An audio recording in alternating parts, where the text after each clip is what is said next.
पिताजी तो मर गए, लेकिन मुझे जीते जी मार कर चले गए। पता नहीं उस अंधे को कब तक मुझे ढोना पड़ेगा। खुद के लिए तो कुछ मिलता ही नहीं, उस अंधे को कहाँ से खिलाऊं? गोपाल और भोला दो भाई थे। भोला गोपाल का बड़ा भाई है जो जन्म से ही अंधा है। गोपाल के पिता ने मरते वक्त गोपाल से वचन लिया था कि वह भोला की देखरेख की जिम्मेदारी ले। गोपाल रोज रोज इधर उधर भिक्षा मांगता और उसी से अपना तथा अपने भाई का गुजारा करता था।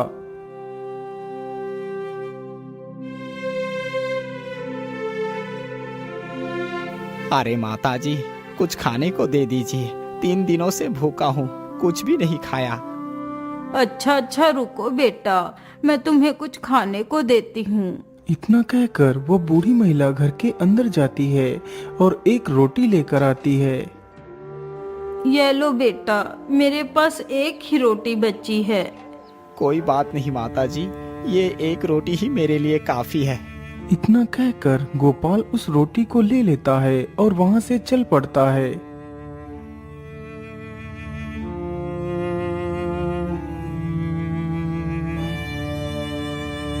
गोपाल चलते चलते एक नदी के पास से होकर गुजरता है। आज पूरा दिन भिक्षा मांगने के बाद सिर्फ एक रोटी ही मिली है। अब इसे मैं खुद खाऊं या फिर उस अंधे को खिलाऊं? बस अब बहुत हो गया। अब मैं किसी के लिए कुछ भी नहीं करूंगा। ये रोटी मैं अकेले ही खाऊंगा। वैसे नदी तो पास में ही है, चलो यहीं पर रोटी खाकर पानी पी लेता हूँ, फिर घर जाऊंगा। इतना सोचकर गोपाल वहीं पर नदी के पास पड़े एक पत्थर पर बैठ जाता है और उस रोटी को खाता है। फिर उसी नदी में पानी पीकर वहां से चला जाता है।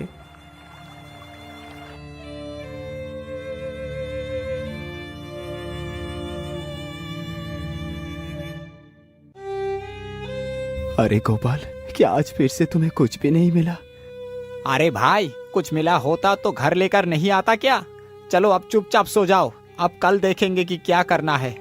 अच्छा अच्छा, ठीक है गोपाल, तुम गुस्सा क्यों होते हो? मैं पानी पीकर ही सो जाऊंगा। इतना बोलकर बेचारा भोला पानी पीकर ही लेट जाता है और कुछ देर में ही वह सो जाता है। अब मैं क्या करूं? ऐसे रोज रोज छिप छिप कर खाना मुझे बिल्कुल भी अच्छा नहीं लग रहा।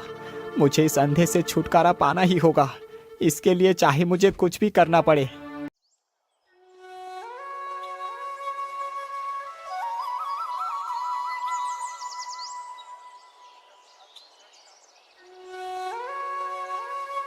अरे भाई चलो, आज हम दोनों भिक्षा मांगने के लिए चलते हैं। हाँ हाँ गोपाल, ये ठीक रहेगा, चलो चलते हैं। गोपाल अपने अंधे भाई भोला को लेकर निकल पड़ता है।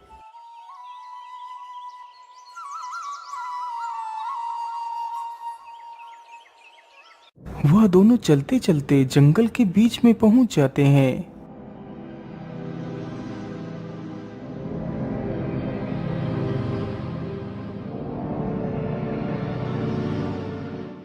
हाँ हाँ, ये जगह ठीक रहेगी।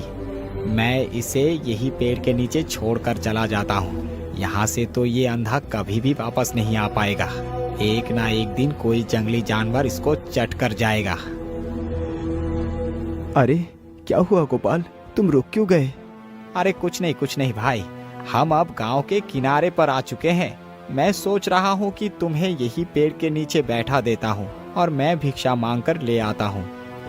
लेकिन गोपाल, यदि मैं भी साथ चलता तो हो सकता था कि मुझे भी कुछ भिक्षा मिल जाती। नहीं भैया, आप दूसरों से भिक्षा मांगोगे क्या?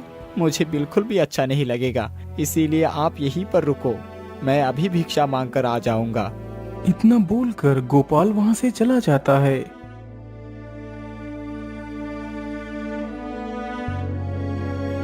हे भगवान, आपने मुझे आंखें नहीं दी। मुझे इसका कोई अफसोस नहीं, क्योंकि मेरी आंखें बनाकर आपने मेरे भाई को मेरे जीवन में भेजा है। बेचारा भोला तो अपने भाई के दुष्ट विचारों को समझ नहीं पाया था। वह वहीं पेड़ के नीचे बैठा रहता है। भोला को पेड़ के नीचे बैठे बैठे पूरा दिन निकल गया। शाम होने वाली थी। बेचारा भोला इस आस में बैठा था कि कब उसका भाई आकर उसे आवाज लगाए। मुझे यहाँ पर बैठे हुए तो काफी समय गुजर चुका है। मेरे ख्याल से तो अब रात भी होने वाली होगी। लेकिन गोपाल अभी तक नहीं आया। कहीं गोपाल मुझे जानबूझकर तो यहाँ नहीं छोड़ गया। नहीं नहीं, ऐसा नहीं हो सकता। मेरा भाई मेरे साथ ऐसा नहीं कर सकता। अरे ये किसकी आवाज़ है? आवाज़ से तो लगता है कि कोई शेर मेरी ही ओर बढ़ता चला आ रहा है। अब मैं क्या करूं? मैं तो कहीं भाग भी नहीं सकता। मैं ऐसा करता हूं, इसी पेड़ के ऊपर ही चढ़ जाता हूं। इतना सोचकर भोला झट से उसी पेड़ पर चढ़ जाता है। कुछ देर में ही उसी पेड़ के नीचे ढेर सारे जानवर इकट्ठे होते हैं।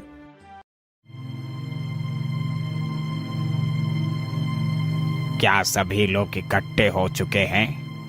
हाँ हाँ महाराज, सभी लोग आ चुके हैं। तो फिर बताइए टाइगर भाई, आज की ताजा खबर क्या है? महाराज, मैं ज्यादा दूर की बात नहीं करूंगा। मैं यहीं इसी पेड़ से ही शुरुआत करता हूँ। तो फिर बताओ, तुम इस पेड़ के बारे में क्या बताना चाहते हो? महाराज, आज की रात का समय बड़ा ही शुभ है। यदि कोई नेत्रहीन जीव इस पेड़ की पत्तियां तोड़कर उन पत्तियों का रस अपनी आंखों में डाल ले तो उसकी आंखें पूरी तरह स्वस्थ हो जाएंगी। उन जानवरों की बात को भोला बड़े ही ध्यान से सुन रहा था। वह तुरंत ही उस पेड़ की कुछ पत्तियां तोड़ता है और उन्हें मसल कर उनका रस अपनी आंखों में डालता है। आंखों में रस पड़ते ही मानो कोई जादू सा हो गया हो और भोला की आंखें बिल्कुल ठीक हो जाती हैं। वह सारे जानवर बारी बारी से शेर को खबरें सुनाते हैं। उन जानवरों की बात सुनकर भोला बहुत खुश हो गया था।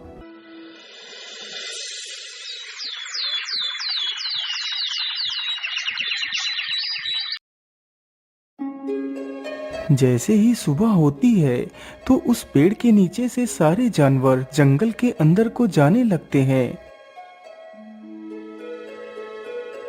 कुछ ही देर में उस पेड़ के नीचे से सारे जानवर चले जाते हैं।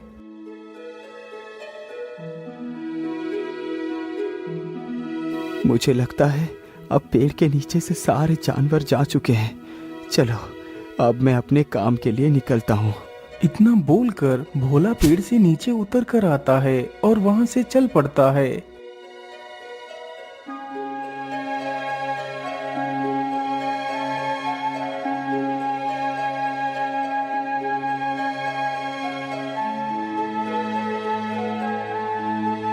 भोला चलते चलते एक नगर में पहुंचता है तो देखता है वहां के सभी लोगों के पीठ पर एक कुबड़ है। हे ऊपर वाले, ये कष्ट अब और नहीं सहा जाता। इससे अच्छा तो हमें मौत ही दे दो भगवान। उस व्यक्ति की यह हालत देखकर भोला बड़ा ही दुखी हो जाता है। हे भगवान, जब छीनना ही था तो फिर क्यों दिया था? अब मैं भी जीवित नहीं रहूंगी। ये आवाज सुनकर भोला पीछे मुड़कर देखता है तो एक महिला रो रही थी जिसका बच्चा 2 दिन पहले ही मर चुका था। अरे भाई, जरा मेरी बात सुनो। हाँ हाँ बोलिए भैया, आप क्या कहना चाहते हैं? भैया, मैं आपके गांव के बारे में जानना चाहता हूँ। आखिर यहाँ पर सब लोगों की पीठ पर कुबड़ कैसे हो गया? अरे भैया, मैं तुम्हें क्या बताऊं। पूर्णिमा की रात तक सब कुछ ठीक था, लेकिन उसकी अगली सुबह ही हमारे लिए काल लेकर आई। हम खुद ही नहीं जानते कि हमें ये कुबड़ क्यों निकल आया। अरे भाई, आप दुखी ना हो। मैं आपके सारे गांव को इस कुबड़ से मुक्त कर सकता हूँ। अरे युवक, क्या तुम कोई मजाक कर रहे हो? हमें इस हालत से गुजरते हुए पूरे 3 महीने हो चुके हैं, लेकिन कोई भी हकीम या वैद्य हमें ठीक नहीं कर पाया, और तुम ठीक करने की बात कर रहे हो। अरे भाई, तुम मेरी बात का विश्वास करो। बस जो मैं कहता हूँ उसे ध्यान से सुनो। देखो भाई, तुम मुझे एक कटोरा भरकर दूध ला कर दो और साथ में कुछ खाना भी लेकर आना। कल की सुबह आप सबके लिए सुखद होगी। तो फिर ठीक है युवक, तुम यहीं पर रुको, मैं अभी दूध और खाना लेकर आता हूँ। वह युवक जल्दी से जाता है और दूध तथा खाना लेकर जल्दी ही आ जाता है। ये लो भाई, दूध और खाना। भोला दूध का कटोरा तथा वह खाने की पोटली ले लेता है। भाई, अब आप यहाँ से चले जाइए और जाकर आराम से सो जाइए।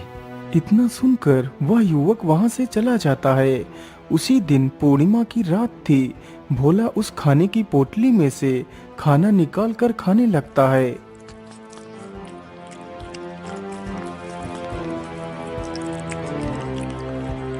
आहा, आज इतने दिनों के बाद खाना खाकर तो कितना सुकून मिला है। वैसे मैंने खाना तो खा लिया है, चलो अब अपना बचा हुआ कार्य खत्म करके आता हूँ। इतना बोलकर भोला दूध का कटोरा लेकर जंगल की तरफ चल पड़ता है।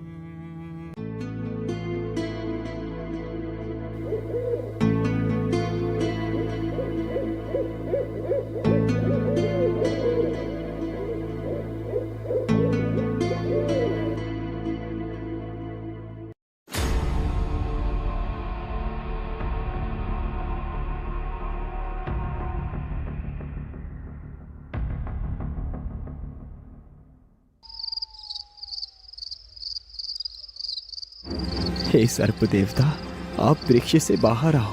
मैं आपको दूध पिलाने के लिए आया हूँ, इसे स्वीकार करें।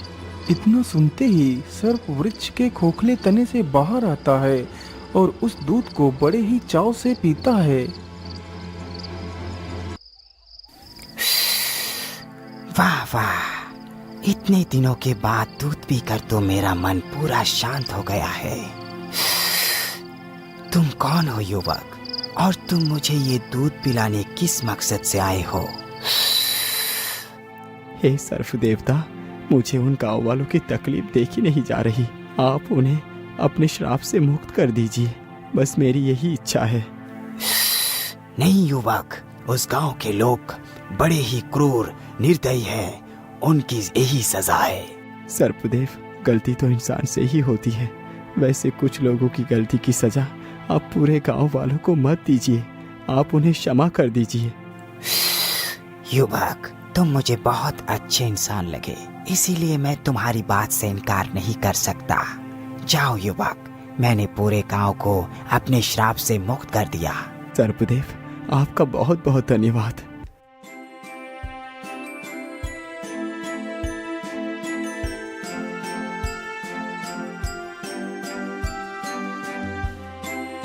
अगली सुबह मानो पूरे गांव के लिए एक नया सवेरा लेकर आई हो। सभी गांव वालों ने भोला का धन्यवाद किया। अच्छा भाई, अब मैं चलता हूँ, मुझे अभी बहुत सारा कार्य करना है। इतना बोलकर भोला वहां से निकल पड़ता है। अरे भाई, जल्दी जल्दी चलो, यदि राजा की बेटी को कुछ भी हो गया तो राजा हमें फांसी पर ही चढ़ा देगा। अरे भाई, जरा मेरी बात सुनो, आप कहाँ जा रहे हो? अरे तुम्हें दिखाई नहीं देता, मैं राजवैद्य हूँ और मैं राजा के घर जा रहा हूँ। पूरे 1 महीने से राजकुमारी की तबीयत बहुत ज्यादा खराब हो चुकी है। पूरे राज्य के हकीम तथा वैद्य औषधि दे देकर परेशान हो चुके हैं, लेकिन राजकुमारी की हालत में कोई भी सुधार नहीं आया है। वैद्य जी, यदि आप बुरा न माने तो मैं राजकुमारी से मिलना चाहता हूँ। लेकिन युवक, तुम राजकुमारी से क्यों मिलना चाहते हो? वैद्य जी, मैं राजकुमारी को ठीक करूँगा। क्या तुम राजकुमारी को ठीक कर सकते हो? क्या तुम कोई वैद्य हो? नहीं, मैं कोई वैद्य नहीं, मैं तो एक साधारण इंसान हूँ। अरे भाई, पूरे राज्य के वैद्य हकीमों ने राजकुमारी की बीमारी के आगे अपने घुटने टेक दिए और तुम कहते हो कि राजकुमारी को तुम ठीक कर सकते हो। हाँ वैद्य जी, मैं बिल्कुल ठीक कह रहा हूँ, बस आप मुझे राजकुमारी के पास लेकर चलिए। वैसे इतना कह रहे हो तो मैं तुम्हें जरूर ले चलता हूँ। इतना बोलकर वैद्य भोला को भी अपने साथ ही ले जाता है।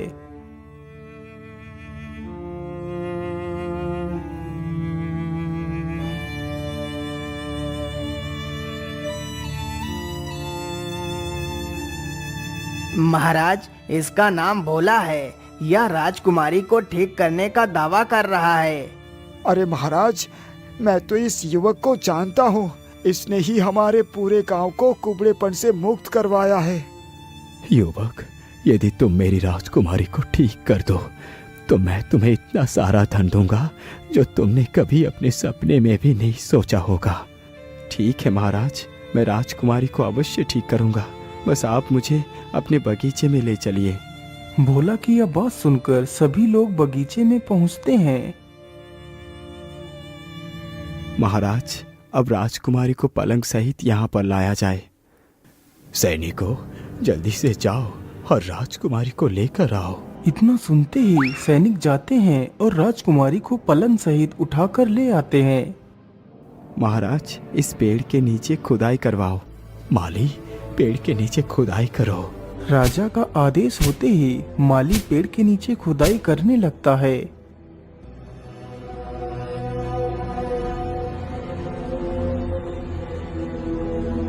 महाराज, यहाँ पर तो कुछ भी नहीं है, यहाँ पर बस कुछ हड्डियाँ ही निकली हैं। माली, तुम उन सारी हड्डियों को उठाकर बाहर आ जाओ। माली तुरंत ही उन हड्डियों को उठाकर गड्ढे से बाहर आ जाता है। महाराज, आप इन हड्डियों को राजकुमारी के हाथों से स्पर्श कराकर इन हड्डियों को इस तालाब में विसर्जित कर दीजिए। भोला ने जैसा कहा था, राजा ने बिल्कुल वैसा ही किया। वह तुरंत ही सारी हड्डियों को राजकुमारी के हाथ से स्पर्श कराता है और उन्हें तालाब में विसर्जित कर देता है। हड्डियों के विसर्जित होते ही राजकुमारी को होश आ जाता है। वह उठ खड़ी होती है।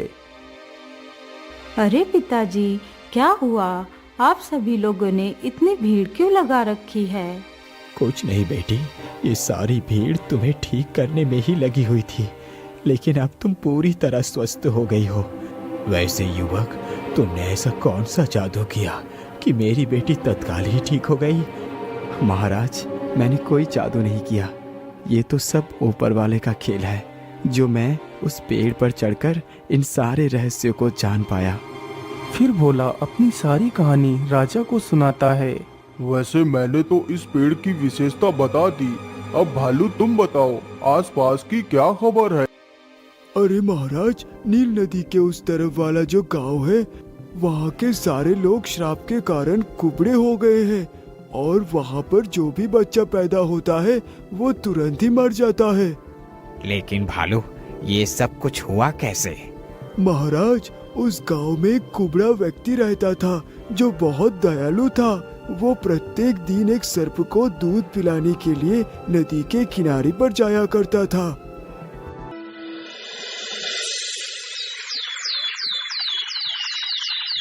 आज तो मुझे दूध पिलाने जाने में कितनी देर हो गई है। बेचारे सर्प देवता भूख से झुलस रहे होंगे। वह कुबड़ा व्यक्ति इन सारी बातों को सोचते हुए चला आ रहा था।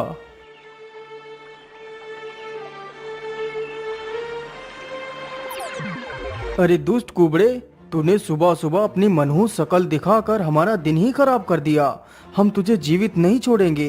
लेकिन भाई, इसमें मेरी क्या गलती है? मैं तो प्रत्येक दिन नदी पर आता हूँ। अरे दुष्ट, हमसे जुबान लड़ाता है। रुक, अभी तुझे मजा चखाता हूँ। इतना कहकर वह व्यक्ति कुबड़े को धक्का देकर नदी में गिरा देता है।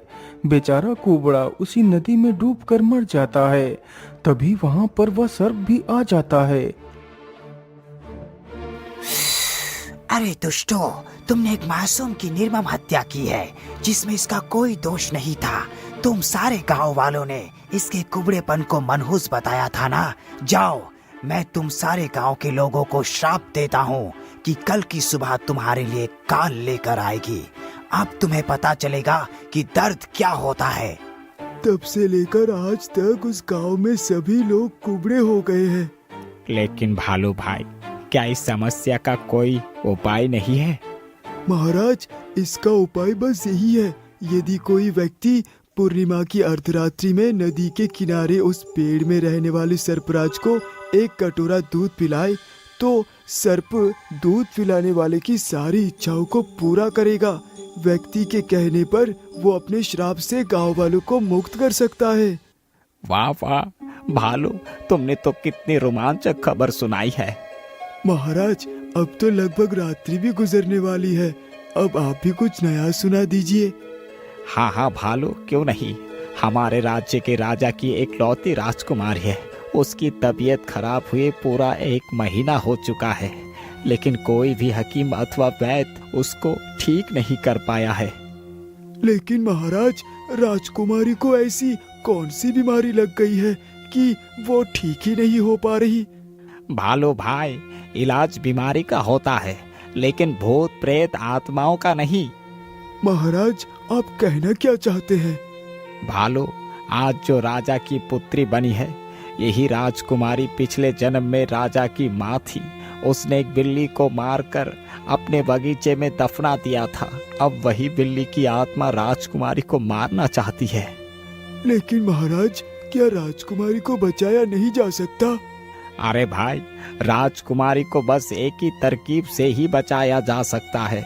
यदि कोई व्यक्ति उन हड्डियों को जमीन से खोदकर राजकुमारी के हाथ से हड्डियों को स्पर्श करा के वही सरोवर में विसर्जित कर दिया जाए, तो बिल्ली की आत्मा मुक्त होकर चली जाएगी और राजकुमारी की जान बच जाएगी।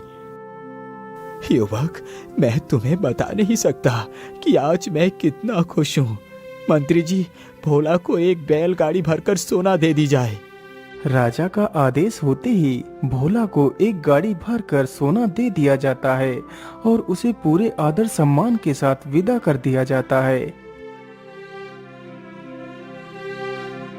फिर भोला अपने लिए एक बड़ा सा घर खरीदता है और खुशी खुशी रहने लगता है।